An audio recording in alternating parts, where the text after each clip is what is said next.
Boa noite a todos do canal. Hoje nós teremos duas histórias incríveis a respeito da fera mais temida do mundo, o lobisomem. Vamos aos relatos. Tenho vários relatos que minha avó me contava, que em outro momento virei contar, mas esse foi vivido por mim, o único com lobisomem no qual presenciei, graças a Deus. Vamos lá. Eu tinha cerca de 6 para 7 anos e odiava tomar banho.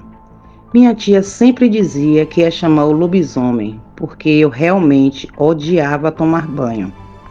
Na minha cabeça vinha sempre a imagem do Pateta da Disney, quando ela falava isso. Tanto que até hoje não gosto muito da imagem do personagem. Eis que um belo dia, mais um dia do qual a fedorenta não queria tomar banho, e minha tia ficou falando: "Vem, lobisomem, pega ela." Nessa mesma noite estavam em casa duas tias, minha mãe e minha avó, reunidas assistindo Corujão, pois costumávamos dormir tarde quando reuniam-se a mulherada na casa da minha avó. E de repente ouvimos barulhos nas telhas. Eram como pisadas pesadas que vieram da cozinha até chegar na sala.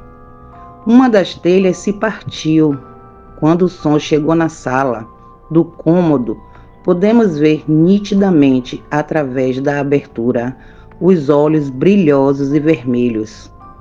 Minha avó prontamente levantou e gritou que ia pegar a faca.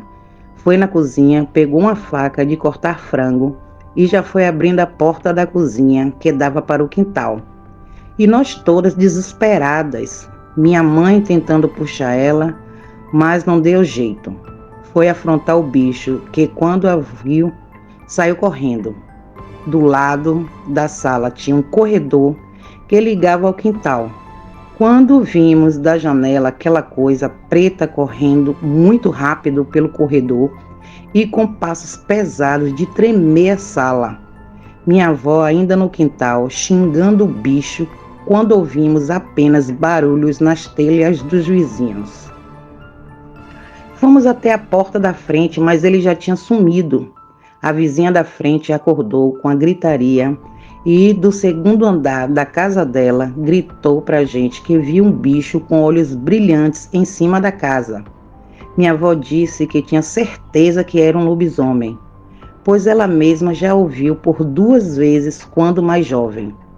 Nessa noite ninguém mais dormiu. Ficamos a noite inteira morrendo de medo dele voltar e entrar pelo telhado da casa, que não tinha forro. Nada de muito especial no relato, mas eu senti um medo apavorante nesse dia, e minha tia, sempre que podia, falava que ele veio porque eu não tomava banho, e a partir daí eu passei a tomar banho todos os dias. Morro de medo, mas os fatos aconteceram no Ceará, por volta do ano de 2004.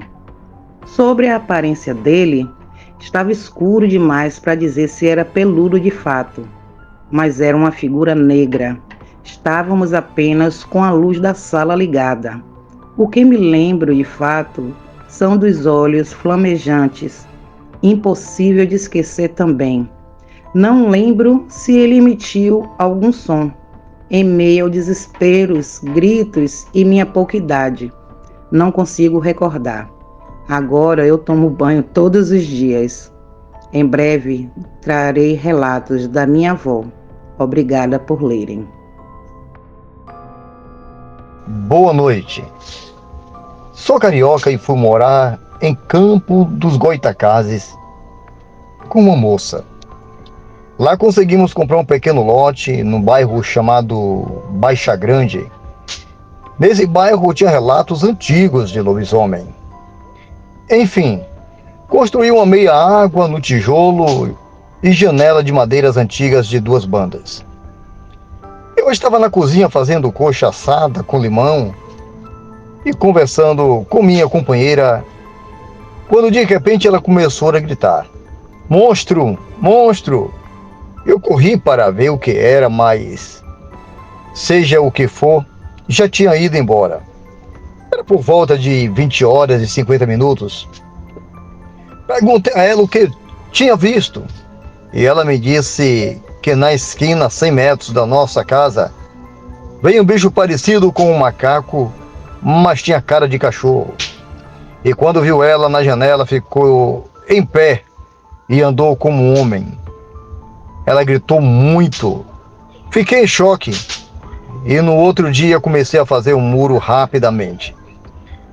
E mesmo assim, às vezes, às 0 horas e 45 minutos, às 2h30, alguma coisa corria na frente da minha casa. O relacionamento não deu certo. Fui embora de lá e, na sequência, a minha ex foi também. E relatou que continua algo correndo na frente de casa.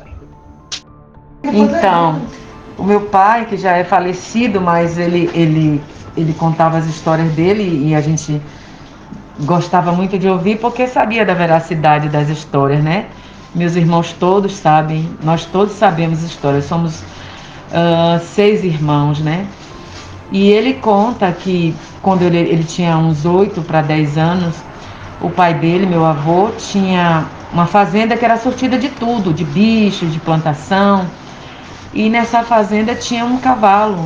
O cavalo pegou bicheira e ficou doente e ele já tinha feito de tudo, o pai dele, né, meu avô Augusto, para curar esse cavalo.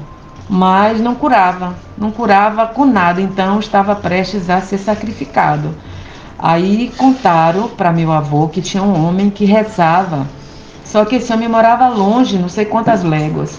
Meu pai e meu tio, meu pai era menor, meu tio era mais velho, foram de cavalo atrás desse homem. Foi um dia andando de cavalo para chegar à casa desse homem, esse senhor, né? Chegando lá na casa, o senhor não deu muita atenção, só perguntou: vocês vieram fazer o que aqui? Aí meu pai contou: é porque isso é assim, assim, assim, nós temos um cavalo que deu bicheira e não tem nada que cure. Aí meu pai mandou eu vir aqui, a gente vinha aqui para o senhor rezar, ver o que é que pode fazer para nos ajudar. O senhor perguntou a ele onde ele morava, ele disse: não, a gente mora em tal lugar, ali para o Brasil, para lá, depois daquele monte ali, e era 1 hora de cavalo andando, então era bem distante, ainda mais para 2 crianças. Um dia de cavalo. E aí mandou meu pai embora, né, com o tio. Meu pai saiu chateado, falando: pô, esse velho, sacanagem esse velho, né? Nem sei se ele falou sacanagem, porque naquela época acho que não tinha, mas falou um nome lá, chateado porque o velho não deu atenção, mandou eles embora, eles voltarem. Quando eles chegaram lá, no meio do caminho, ele falando: o que é que a gente vai dizer para meu pai? Aí, quando eles chegaram lá, o cavalo estava no pasto, com os bichos todos no chão e as galinhas comendo os bichos. Simplesmente o homem de longe fez a reza e os bichos do cavalo, e o cavalo ficou curado. Os bichos todos caíram no chão, saíram do corpo do cavalo e as galinhas comeram o bicho. Então, só foi ele saber a direção da casa, o endereço da casa, que ele mandou essa energia e curou o cavalo. Eu acredito nessas coisas, porque tudo é a fé. E são histórias do interior, mas nós acreditamos também, porque era o nosso pai, ele dizia o tempo todo: eu não estou mentindo, eu não estou mentindo.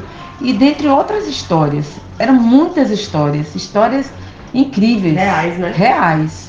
Fique à vontade para poder você contar, Cris. Então foi assim, era muito bom, porque a gente conseguia, era como se a gente conseguisse visualizar aquela situação. Sim. E era fantástico, uma coisa fantástica. E a gente sabe que as coisas do interior, as coisas da roça, muitos moradores do interior vivenciam coisas assim, né? E a gente não pode desacreditar, porque são os mistérios da terra, os mistérios da humanidade.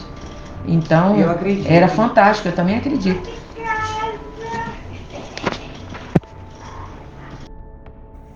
Então, meus amados inscritos, hoje os nossos relatos foram um pouquinho mais dinâmicos.